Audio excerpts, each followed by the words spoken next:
कि जब भी कोई चुनाव आएगा तो मुसलमानों के विरोध एक माहौल बना दो। ये जो उत्तर प्रदेश में जनता देख रही है, धर्म से या इससे पेट नहीं भरेगा। कहाँ सुरक्षा उत्तर प्रदेश में पुलिस का कानून व्यवस्था कहाँ? अभी देखा नहीं हमने पंचायत अध्यक्ष के चुनाव में जिस तरह से बहन बेटियों के साथ चीरहरण हुआ, जिस तरह से पर्चे फाड़ दिए गए, पर्चे छीन ले गए, और ब्लॉक प्रमुखी में इससे ये राम राज्य है कि बहन बेटियों के कपड़े फाड़े जा रहे हैं और अधिकारी पीटे जा रहे हैं। इटावे के तो एसपी को चाटा मार दिया। जो खुद महिलाओं का चीरहरण कर रहे हैं वो सुरक्षा देंगे? इस निकम्मी सरकार को उखाड़ फेंकना होगा, तभी उत्तर प्रदेश सुरक्षित रहेगा। और इस साइकिल यात्रा एक विद्रोह भी है। पेट्रोल के दाम, डीजल के दाम, बीजेपी के लोग तो विरोध करते थे, लेकिन आज अगर कोई विरोध करे तो मुकदमा लगाते हैं राशु का। हम पे लगाओ ना राशु का।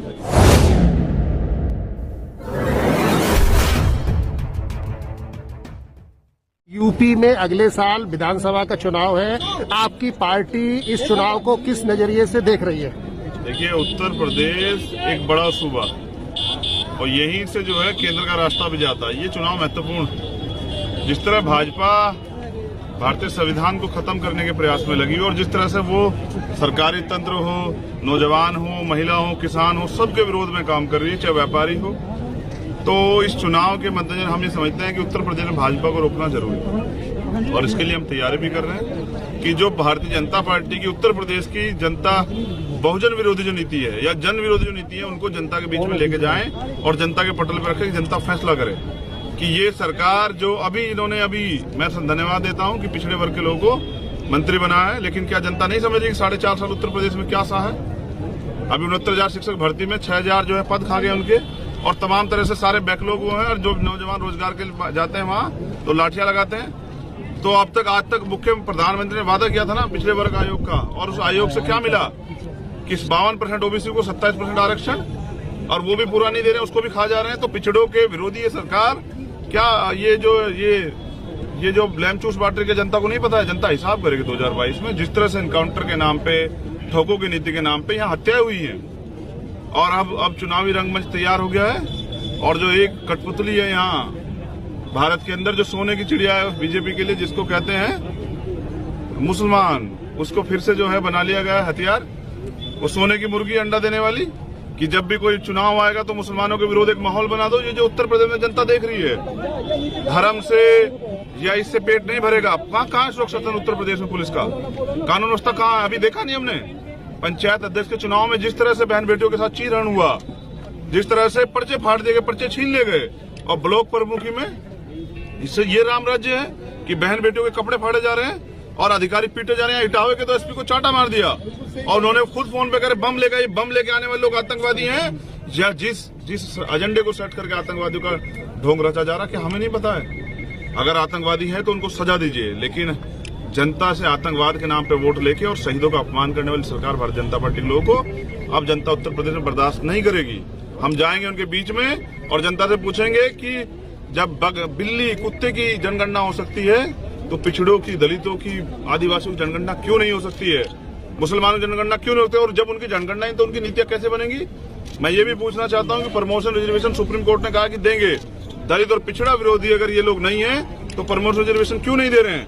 युवाओं को लाठी मारने के बजाय युवाओं को रोजगार देना चाहिए। महिला सुरक्षित है क्या उत्तर प्रदेश में? जो खुद महिलाओं का चीरहरण कर रहे हैं वो सुरक्षा देंगे? इस निकम्मी सरकार को उखाड़ फेंकना होगा, तभी उत्तर प्रदेश सुरक्षित रहेगा। और ये साइकिल यात्रा एक विद्रोह भी है। पेट्रोल के दाम, डीजल के दाम, बीजेपी के लोग तो विरोध करते थे, लेकिन आज अगर कोई विरोध करे तो मुकदमा लगाते हैं राशु का। हम पे लगाओ ना राशु का। हम ना तो सरकार की राशु का डरते, ना मुकदमे डरते, ना लाठी से, ना गोली से। अपने प्रदेश को बचाने के लिए अपने लहू का एक कतरा जो है जुटा देंगे और जाएंगे गांव-गांव में। हमारे कार्यकर्ता घूम रहे हैं पूरे उत्तर प्रदेश में, और हर घर में जाकर बताएंगे कि उत्तर प्रदेश 4.5 साल को क्या दिया है भाजपा की सरकार ने। और पिछड़ों के नाम पे वोट मांग के, केशव प्रसाद मौर्य हमारे भाई के नाम पे वोट मांग के और बना दिया योगी को मुख्यमंत्री। पिछड़ों ने जो सहा है 4.5 साल में, और दलितों ने, वो अकलियत के लोगों ने, मुसलमानों ने, सिखों ने, बौद्धिस्टों ने, इसका हिसाब और जो किसान आंदोलन में किया गया है वो हिसाब जनता सूद समेत 2022 में वापस करेगी। क्या आपकी पार्टी अकेले चुनाव लड़ेगी या किसी से गठबंधन करके चुनाव मैदान में उतरेगी? देखिए, मैं पार्टी का एक वर्कर, तो पार्टी जब चुनाव आएगा, अभी तो चुनाव डिक्लेयर नहीं हुआ है, जब चुनाव आएगा अलायंस बनेंगे या नहीं बनेंगे या किसके साथ बनेंगे, ये कोर कमेटी के हाथ में। हमारे यहाँ ऐसी तानाशाही नहीं है कि वोट लो पिछड़े के नाम पे और बना दो जो है योगी को मुख्यमंत्री। तो जो कोर कमेटी तय करेगी जिसके साथ जाने को, हम तो तैयारी कर रहे हैं। आपने देखा ना, हमारे पास सारे जिलों में वर्कर, यही वर्कर तो चुनाव लड़ाएंगे। तो हमारी कार्यकर्ता, हमारे लीडर, जो उनकी जनभावना होंगी उनका सम्मान किया जाएगा। वो अकेले कहेंगे तो भी, और वो संयुक्त रूप से लड़के बीजेपी को हराने के लिए किसी के साथ जाने कहेंगे वो भी यानी कि कार्यकर्ताओं का मान सम्मान रखा जाए। यानी कि भारतीय जनता पार्टी को सत्ता से उतारने के लिए आप कार्यकर्ताओं के बीच जा करके कार्यकर्ताओं की भावना के तहत चुनाव लड़ेंगे। देखिए, उत्तर प्रदेश में जो पिछले 4.5 साल में उत्तर प्रदेश जनता ने सहा, तो जनता त्राही त्राही कर रही है और जनता मुक्ति चाहती है, वो विकल्प चाहती है और वो विकल्प ये भी चाहती है जो विकल्प इनसे समझौता ना कर ले चुनाव के बाद। और ये तो आपने कई प्रदेशों में देखा। इसलिए आजाद समाज पार्टी अपने सिद्धांतों पे खड़ी है और भारतीय जनता पार्टी को रोकने के लिए किसी की मदद लेनी पड़ी या किसी को मदद देनी पड़ी करेंगे, लेकिन उत्तर प्रदेश को बचाने के लिए यहाँ की बहनों की, माताओं की, बुजुर्गों की, किसानों की, मजदूरों की, नौजवानों की सुरक्षा के लिए और इस पिछड़ा विरोधी, दलित विरोधी सरकार को उखाड़ फेंकने के लिए हम अपने मिशन में हैं। साइकिल यात्रा जारी है, बहुजन साइकिल यात्रा, जाति तोड़ो समाज जोड़ो, भाईचारा बनाओ और उत्तर प्रदेश को बचाओ। उत्तर प्रदेश में इन माफियाओं से, गुंडों से और ये जो चीरहरण करने वाले लोग हैं, ये सत्ता के भूखे लोगों से उत्तर प्रदेश को बचाने के लिए हम लोग निकले और विश्वास कीजिए बचाएंगे। Thank you.